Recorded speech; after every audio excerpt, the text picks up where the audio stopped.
मोनिका बहू से सब परेशान थे। कारण था उसका नेचर, जो शादी के 8 साल बाद भी किसी को समझ में ही नहीं आ रहा था। बहू, मैं मंदिर जा रही हूँ, आऊँ तो पराठा तैयार रखना। पराठा किस चीज़ का माँ जी? आलू पनीर या प्याज आलू या मेथी का बना दूँ? सास, जिसे मंदिर जाने को देर हो रही थी। अरे बहू, किसी भी चीज़ का बना देना, वैसे भी भूख बहुत लगी है, मैं जल्दी ही मंदिर होकर आती हूँ।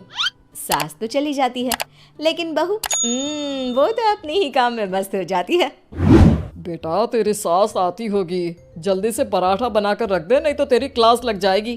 ना ना पिताजी, अब कोई मेरी क्लास नहीं ले सकता। नहीं ले सकता? अब नहीं ले सकता क्या मतलब?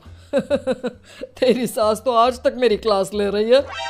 पिताजी, मैंने तो शादी ही इसलिए की है कि मुझे पढ़ाई ना करनी पड़े। क्लास लेंगी सास तो मैं नहीं रह पाऊंगी। अरे तो जो होमवर्क देकर गई है वो जल्दी से पूरा कर ले बेटा। होमवर्क? कैसा होमवर्क? अरे परेशान हो गया मैं तो। कुछ नहीं बहू, कुछ नहीं, सॉरी, जा। माफ़ी भी मांग रहे हैं पापा जी, और मुझे पता भी नहीं कि आपने क्या गलती कर दी। खैर, जा रही हूँ मैं। आज ना अलमारी ठीक करने का काम करना है मुझे। बहू कमरे में चली जाती है कि सामने उसकी बेटी की सहेली आ जाती है। अरे मेरा बेटा, ये कौन है? माँ, ये मेरी सहेली है मायरा, पास के सेक्टर में रहती है। अच्छा, क्या नाम है? कहाँ मिले तुम दोनों? आंटी, इसने बताया ना कि मेरा नाम मायरा है, मैं पास के बिल्डिंग में रहती हूँ और हम स्कूल फ्रेंड्स हैं। अच्छा, तुम लोग स्कूल में नहीं खेलते, जो घर में खेलने की जरूरत पड़ गई? वैसे क्या करते हैं पापा तुम्हारे? आंटी, मेरे पापा अमेरिका में रहते हैं। अच्छा, क्या करते हैं? अच्छा, कितने भाई बहन हो तुम? और सॉरी आंटी, मुझे जाना है। मीरा, देख लेना, खेलना हो तो शाम को पार्क में मिलते हैं। सहेली के जाने के बाद, क्या है माँ, भगा दिया ना मेरी सहेली को। अरे पता नहीं क्यों इतनी बड़ी होकर भी आप समझ नहीं पाती कि कैसे रहना चाहिए, क्या पूछना चाहिए। भगा दिया मेरी सहेली को। खैर, मोनिका का अजीबो गरीब नेचर चेंज होने का नाम ही नहीं ले रहा था। एक दिन, क्या बात है मोनिका, कहाँ जा रही हो? मैं ना ज़रा बाज़ार जा रही हूँ, थोड़ा काम है। आप बताओ, काफ़ी बिजी लग रहे हो। हाँ यार, वर्क फ्रॉम होम है ना, तो काम बहुत ज़्यादा है। ठीक है, कोई ना। वो क्या है ना, बाहर धूप है और मुझे सामान लेने जाना था। कोई ना, लेकर आती हूँ। क्या होगा, ज़्यादा से ज़्यादा चक्कर खाकर गिर जाऊँगी या फिर कुछ हो जाएगा। अरे नहीं नहीं, लाओ लाओ, क्या लाना है? लिस्ट मुझे दे दो, मैं लेकर आता हूँ। मोनिका पति को लिस्ट देकर किचन में चली जाती है। अरे क्या बात है, तू तो झोला लेकर निकली थी, फिर वापस क्यों आ गई? वो क्या है ना, ये बोले कि मैं ले आता हूँ तो मैं वापस आ गई। देख ले, किचन तेरा है, तू जानती है क्या है क्या नहीं है। अरे कोई बात नहीं, वो ले आएंगे ना सब, मैंने उन्हें लिस्ट दे दी है। लेकिन जब थोड़ी देर बाद पति सारा सामान लेकर आता है तो मैं चली दाल बनाने। लेकिन ये क्या, झोले से तो दाल निकलती ही नहीं। ये क्या है जी, दाल क्यों नहीं लाए आप? अरे लिस्ट में लिखा ही नहीं था तो मैं कैसे लाता? जो लिखा है सब लाया हूं मैं।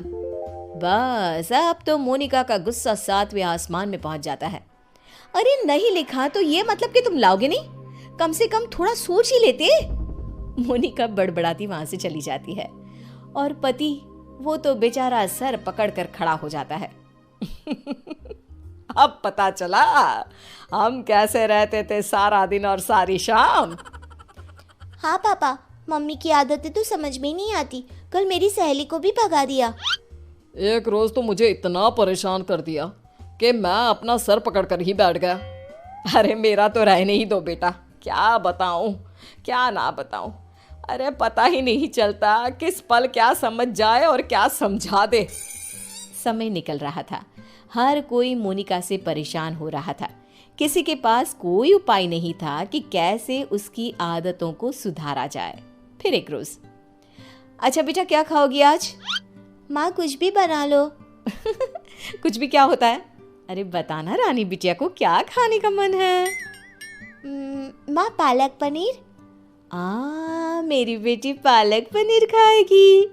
लेकिन बेटा पालक तो है नहीं, कुछ और बता। माँ बहुत दिनों से छोले भटूरे नहीं खाए। ओ, वो कैसे बनेगा बेटा? उसके लिए तो छोले भिगोने पड़ेंगे ना। बेटी माँ को जो भी बनाने को बताती, मोनिका कोई ना कोई परेशानी बता देती, जिसके बाद माँ कुछ भी बना दे, तू एक काम कर, दाल चावल ही उबाल दे। वही तो बनाया है बेटा, चल जल्दी से आजा खा ले। माँ चली जाती है, लेकिन बेटी परेशान हो चुकी होती है। क्या है, माँ ने जब बना ही लिया था दाल चावल तो मेरा वक्त क्यों बर्बाद कर रही थी? तभी वहां दादी आ जाती है।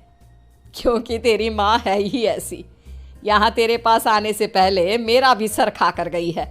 क्या कर सकते हैं अब। पर दादी ऐसे हाथ पैर बांध कर भी तो नहीं रह सकते ना। हाँ बेटा, सही बोल रही है तू। बहू को तो समझाना ही होगा कि वो जो व्यवहार करती है वो ठीक नहीं है। बस फिर क्या था, सभी सोच लेते हैं कि जैसे को तैसा करना है। अगले रोज नाश्ते पर, ये क्या है मोनिका, पराठे क्यों बनाए? मुझे तो पोहा खाने का मन था। लेकिन मुझे कैसे पता चलेगा कि आपको पोहा खाना है? बता देते ना। बिल्कुल वैसे ही जैसे तुमको लगता था कि मुझे ये पता होना चाहिए था कि दाल लानी है।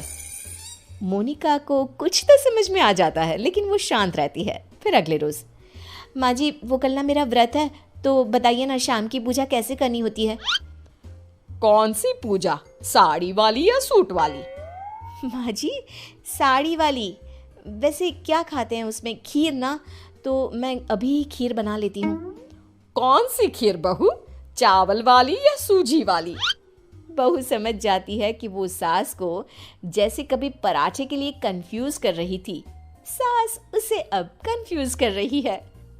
तभी डोरबेल बजती है। सामने होती है पड़ोसन, जो मोनिका से मिलने आई होती है। अरे बिटिया, माँ को बुलाना अपनी। माँ को? लेकिन इस वक्त आपको क्या काम है? छोटी सी है, लेकिन सवाल देखो पुलिस की तरह दागी जा रही है। बेटा उनसे चीनी लेनी थी। अच्छा, आपकी कटोरी में या हमारी? बेटा वो मैं लेकर आई हूँ, जरा माँ को बुला दो। कल पड़ोसन के घर क्या झगड़ा हुआ ये भी पूछना था। ये क्या बात हुई, किसी के घर के झगड़े को डिस्कस करना? वैसे आपके पति क्या करते हैं?